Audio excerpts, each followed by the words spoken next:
The events in this program are inspired by a true story. Names, dates, and details have been changed. Viewer discretion is advised. On this episode of Bizarre Murders. Roll camera. And action. Blake and Eden play star-crossed lovers on the most popular soap opera on TV. Patch, I'm sorry. He looked exactly like you. Their legions of fans are obsessed with the on-screen couple. And the passion of their relationship. No! It has to end!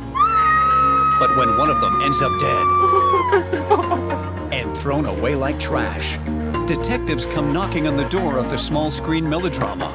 I'm not coming out! Looking for answers.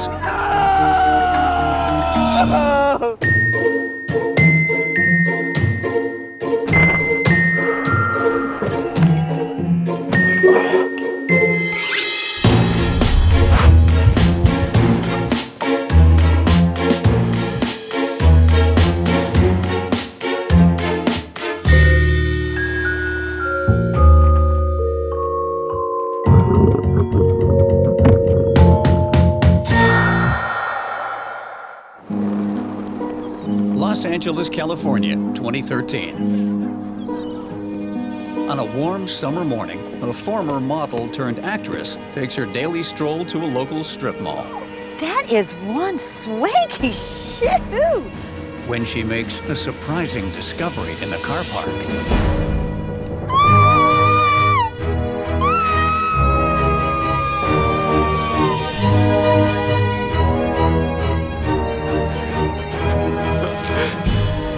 Detective Myers is called to the site. Do something about this. They don't deserve to live. It's that actor chick. He identifies the body as soap opera star Eden from The Liars and the Lustful.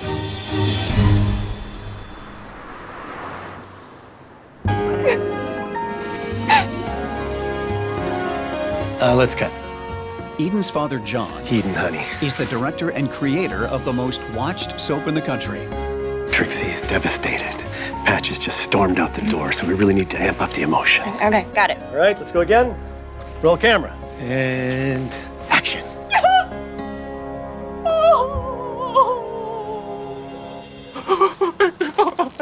He's so young. Detective Byers believes Eden was most likely bludgeoned to death by the trophy she won as part of the most famous soap opera couple ever to hit the small screen. All right, everybody, step back. Why would anybody do this? When a celebrity is killed, it can be hard to keep the investigation under wraps. Give us some space. Give me some space. As an investigator, knowledge is power, and holding back key points of the investigation from the media is a very strategic move. You see, that way, if someone gives up information only the killer would know, then bam, you've got yourself your prime suspect. The first suspect on Detective Byers' radar is Eden's husband and agent, Ty. So, Ty, how did you two meet? On set. She's a client of mine. He's taken her from unknown actress to soap opera star to worldwide brand. Ever any fights? No. I mean, you argue, but no big fights. The spouse is always the first person investigators look at. Was he cheating? Was she cheating? Did he get jealous and decide to offer? Ever get physical? No. It sounds like I'm recounting a soap opera plot, but believe me, this stuff happens all too often in real life. She was my everything. We were a dynamic duo. I would never hurt her. Ty tells the detective that on the night of the murder, he had dinner at Mr. Chow with two of his most famous clients. Robert De Niro and Cleveland Eastwood, you know them? Actor type? Yeah. Not only did other diners see him there, he was photographed by the paparazzi going into the restaurant. The bad thing about being famous in Hollywood is that you can't go anywhere without being watched or followed. Just ask the Kardashians. The paparazzi can be a menace, but if you're an innocent man being questioned for the murder of your wife and they can provide you an alibi, maybe there is a use for the paps after all.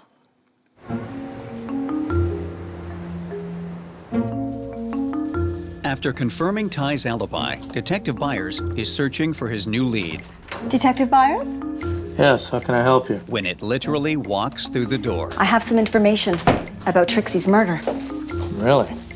Blanche, What are who they gonna found do next Eden, season? tells the detective that she's an avid I'm a fan of big the soap fan. opera, The Liars and the Lustful. For 20 years, I haven't missed a single episode. What are they going to do next season? I don't know. I don't watch it. I was so honored to be the one to have found her body. You know, my apartment is right across the street from there. The day of there the was a murder, car she that remembers was seeing a idling. car idled for a long time. My antenna went up, and I knew something wasn't right. It seemed I wrote suspicious down enough for the Blanche to license write plate down the numbers. license plate number. In the case of a celebrity death, everybody's got a theory, and rumors spread like a California wildfire. Usually, amateur detectives are a nuisance for cops, but in this case, an avid fan's keen eye just might turn this case around. You know, we all need to pull together to find Trixie's killer. Eden. Eden's killer. Pardon? Never mind.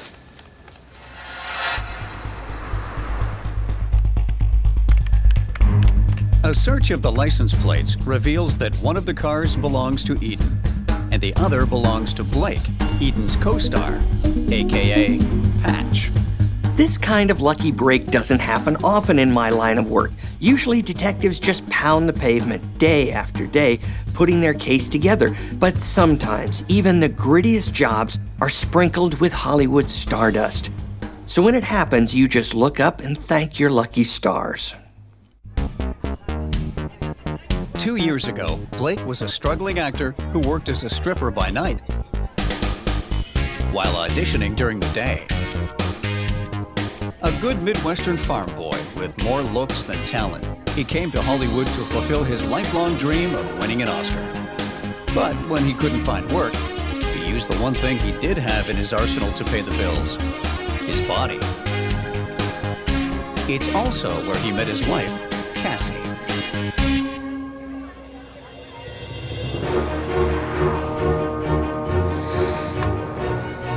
Why did you have him follow me? Because I've learned something about you, Trixie. I've learned I can't trust you anymore. Eventually, he gets his lucky break and lands a plum role on The Liars and the Lustful. I can't live without you. Patch, I love you. He's cast as Patch, the tempestuous, impulsive lover of Eden's character, Trixie. And I hate you. Their drama-filled relationship soon thrust them into fame's bright spotlight, and fans can't get enough of their favorite couple.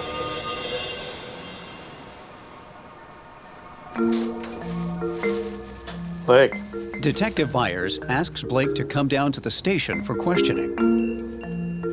For you, sir?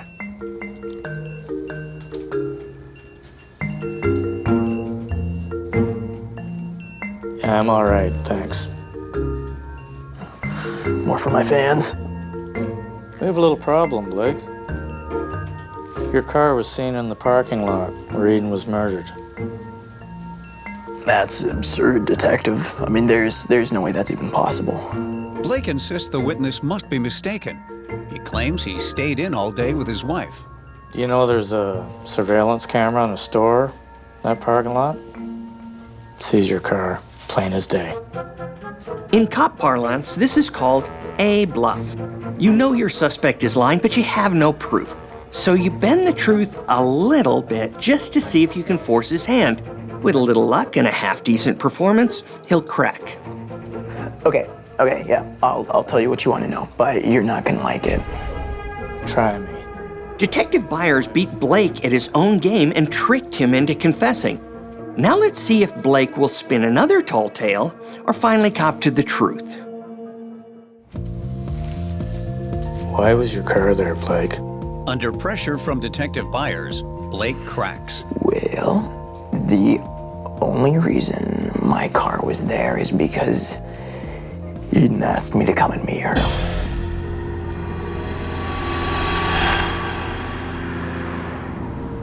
Patch, I'm sorry. He looked exactly like you. I love you. Blake tells Detective Byers that he and Eden are friendly on set. I know. But according to Blake, No, cut. 6 Patch, months into their buddy. torrid on-screen affair, Terrific. Really doing great, but Eden begins to fall for her co-star. we need you to play harder to get, to make her work for it. She She's the flirts one who made the incessantly, mistake. hoping for a passionate All right, relationship honey, when you come off-screen in, as just well. raise your arm a little higher. All right, good? Yep. All right, let's go again. And roll sound. Blake denies her advances, Thank you. trying to concentrate solely on the work. Blakey, we've got a few minutes before our next scene, so I was thinking that we could... Eden, no, let's save our passion for the screen, okay? You suck.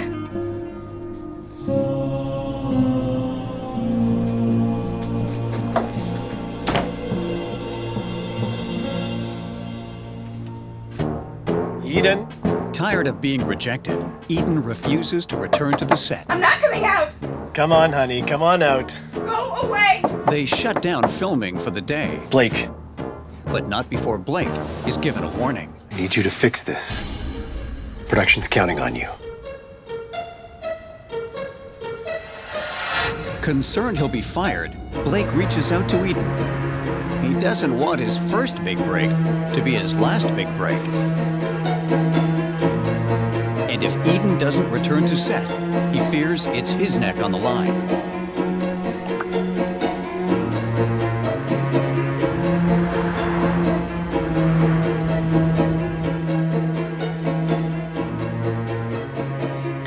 Wish me luck, man.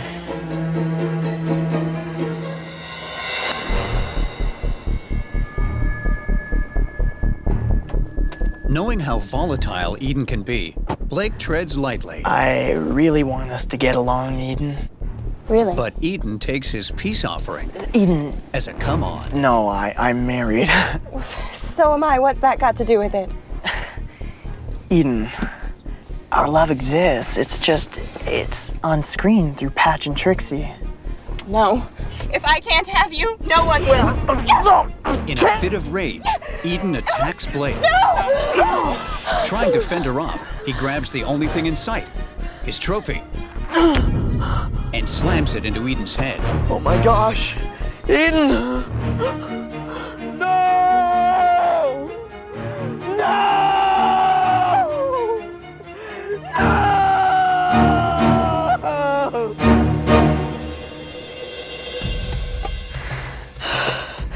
I never meant to hurt her. I just panicked.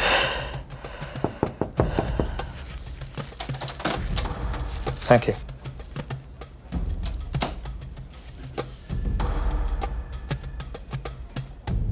That's your story. Yes. Then how do you explain that? Detective Byers tells Blake that the fingerprints on the trophy that bludgeoned What? Eden weren't his. They're your wife's. That's impossible. She would never do this. Blake and Cassie marry shortly after meeting and get an unexpected wedding present And this is the kitchen? when Blake lands the part of Patch on The Liars and the Lustful. What do you think of this? Oh, wow. Not bad, eh? This is so cool. I know, right? Cassie thinks they've hit the jackpot My, oh my, who do we have here? until she meets Eden, his beautiful co-star. Blake, Oh, Blake, we've been expecting you. really, you've heard of me already. Of course, you're my new lover. Wow, that's a huge compliment. I mean, quite frankly, I just wanted to let you know that I am a huge fan of your work. No, I think you're an making artist. me blush. You're gonna turn me all pink. Stop. Cassie gets more and more jealous as Patch and Trixie's on-screen love affair grows. What is this? Babe, it's just a part. She means nothing to me. I mean it. Shush! But Cassie can't stop obsessing. So let's backtrack a second. Cassie's prints were found on the murder weapon, and she's clearly green with envy over her husband's relationship with Eden. A jealous lover killing their rival is not just the makings of a good soap opera plot. It happens all the time in real life. I've seen the most reasonable people lose it because they think their loved one is cheating on them. The problem is, once they get the seed of doubt planted deep in their mind, That is not nothing. they can't get it out. And they obsess over it until it becomes so overwhelming that the only way to release the mounting pressure is to confront it. I'm sensing hints of fatal attraction. You know what I mean? Have a seat. Am I in trouble? Looks like detectives are honing in on Blake's wife, Cassie. She can't deny her fingerprints were found on the murder weapon. But that doesn't mean that's the end of the story. It's my guess she's got a tale of her own to tell. Funny thing is, the bloody fingerprints are yours. It's not what you think. Cassie cracks under the pressure. Eden was in love with him. She confirms Blake's claim that Eden was aggressively pursuing a relationship with him. She kept making advances and he kept saying, I'm married. But that's where the similarities between Blake and Cassie's story ends.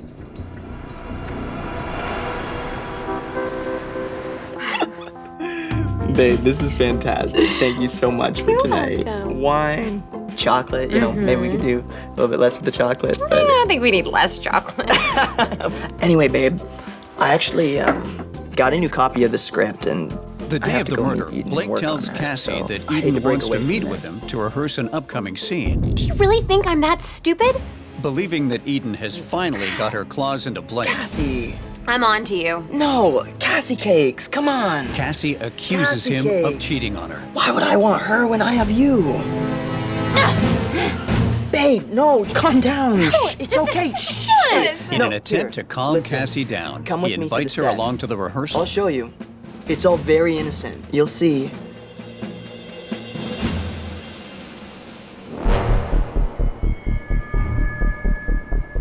Cassie hides in the back seat of the car as Blake meets with Eden Hi, Blakey Doodle. and soon gets proof her suspicions were right. I guess we won't be needing this.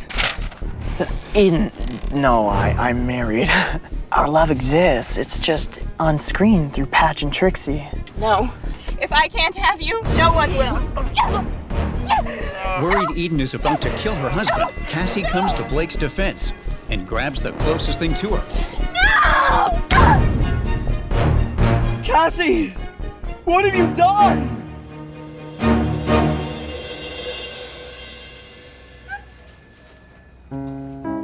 Cassie insists that she hit Eden in self-defense. She was gonna kill him. What was I supposed to do? You should have seen the look in her eyes. She tells Detective Byers that Blake confessed to protect her, but he had nothing to do with it. Really? Looking for the truth, Detective Byers sets out to talk to the cast and crew of The Liars and the Lustful.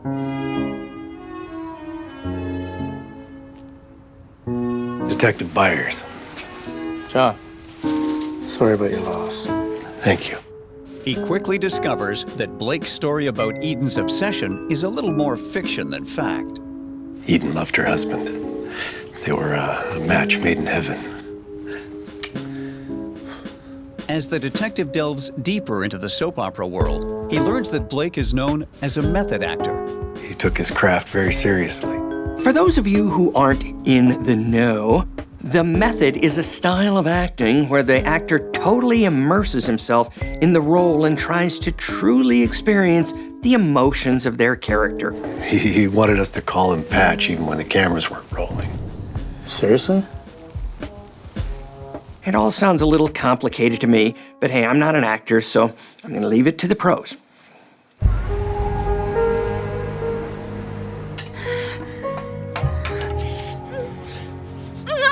No! It has to end. Trixie. Go.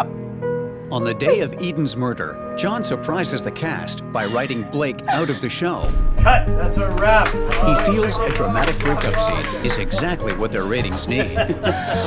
John. Yes. Blake begs John to reconsider the breakup of Trixie and Patch, I have so much more story to tell. but John refuses. There's not a chance, Blake. It's for the best. Really good work. Hey, Eden, I need you to talk to your father. Blake, I'm sorry.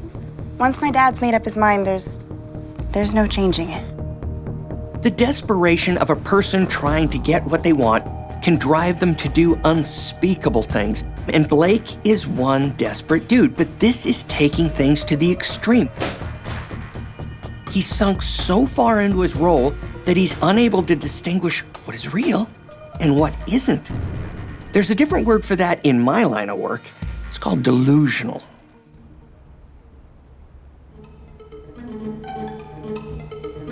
Hey, I need to talk to you in person. Hey, buddy. It can't end like this. Are you okay?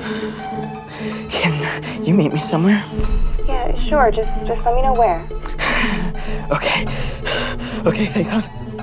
So this flies in the face of what both Blake and Cassie told Detective Byers. If Blake arranged for the meeting, not Eden, then that puts things in a totally different light. It speaks to intent and it speaks to premeditation. Did Blake have it in his mind to make Eden pay because he was being cut from the show? Was he going to threaten her and then things went sideways? Or was his plan always to get rid of Eden for good? Right now, Blake's motivation isn't clear. But either way, he's writing the final act of his one-man show, and it ain't gonna be pretty. Detective Byers now knows that both Blake and Cassie are lying to him. But he gets an even bigger surprise when the autopsy reports come back.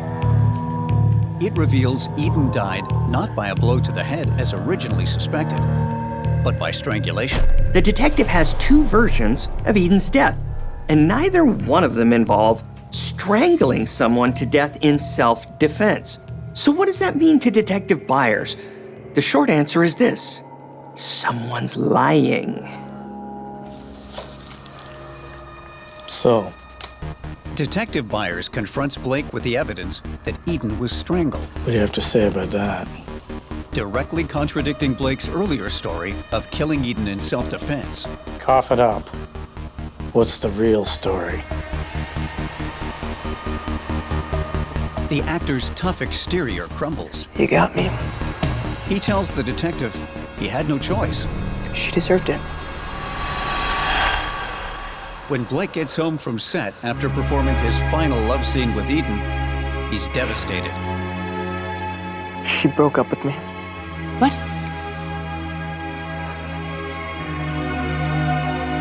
Trixie broke up with me. They're cutting me from the show. Blake lies to Cassie, telling her John would prefer to keep Patch on the show rather than Trixie, but he can't fire his own daughter. She is nothing but trouble. First, she tries to steal my man, and then she gets you fired? There is another way. What do you mean? This, my friends, is a brilliant course in Manipulation 101. Playing on someone's insecurities is a surefire way to get them to do what you want. In this case, Blake needs an accomplice, and he knows his wife's jealousy will cause her to go along with just about any plan he suggests. We need to kill Trixie. You mean Eden? Yes, of course. Eden, we need to kill Eden. In an attempt to get rid of her biggest rival and finally have her husband all to herself, Let's do it. Cassie agrees.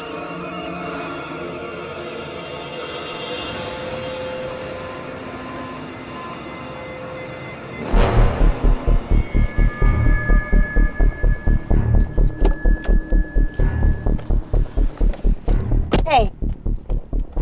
How you doing, buddy? You shouldn't have done it, Trixie. What? Blake, that's my character. It's Eden here. What's up? You never should have broken up with me. Are you okay? Get your hands off of him! No! Take that, you man-stealer! When they're sure she's passed out, You can't say I didn't warn you, Trixie! Blake proceeds to strangle Eden to death with his own hands. Cassie and I went out for sushi afterwards, And I got California rolls because I don't really like raw fish, but she ended up getting this. Blake! Why did you do it? She broke up with me. You mean your characters broke up? On TV? No, I mean, Trixie broke up with me. Patch. Get up. Detective Byers charges Blake and Cassie Turn around. with first-degree murder. It's over, Blake. Patch. You can call me Patch. They both receive a life sentence for murdering Eden. By the way, can I get my trophy back after all this? No. The fact that Blake cares more about his soap opera award than the human life only reinforces what we know about him. He's living in an alternate reality, kind of method acting his way through life. While in prison, Blake and Cassie divorce. But Blake doesn't stay single for long. He soon takes up with a pen pal, a longtime fan of The Liars and the Lustful. She agrees to call him Patch. So what we have here is a man unable to distinguish fantasy from reality. In Blake's mind, he was his character, and when Trixie broke up with Patch, Blake felt the anger and humiliation that goes along with being ditched like a hot potato. And because he probably suffers from some type of narcissistic personality disorder, there was no way he was going to let her treatment of him go unpunished. It was easy for him to get Cassie to agree to the plan because she hated Eden and figured if she was out of the picture, they would live happily ever after. But while planning the perfect murder may work out in soap operas, it rarely happens in real life. In reality, the couple that kills together doesn't stay together. But somehow I don't think Blake, or rather Patch, really minds. I guess there are advantages to living in a fantasy world.